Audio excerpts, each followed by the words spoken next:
আজি আমি কচুবাৰীত ইয়াত প্ৰায় 3টাতে সুপাৰ 95 জন বিজেপি ইউপিপিএলৰ পৰা আহি ইয়াত যোগদান কৰিলে।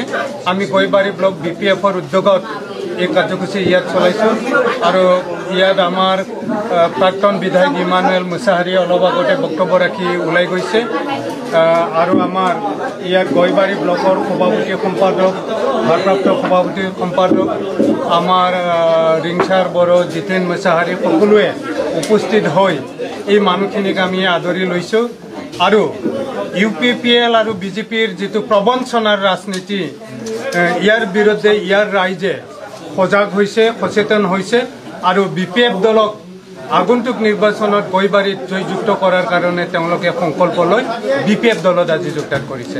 আপোনালোকে এই সাংগঠনিক ক্ষেত্ৰত কেনেদৰে আগবাঢ়িছে নিৰ্বাচন সমাগত? আমি যথেষ্ট চিষ্টেমেটিকভাৱে আমি চুপাই মিটিং কৰিছোঁ, বুথে বুথে ইতিমধ্যে আমি মিটিংবিলাক কৰিছোঁ।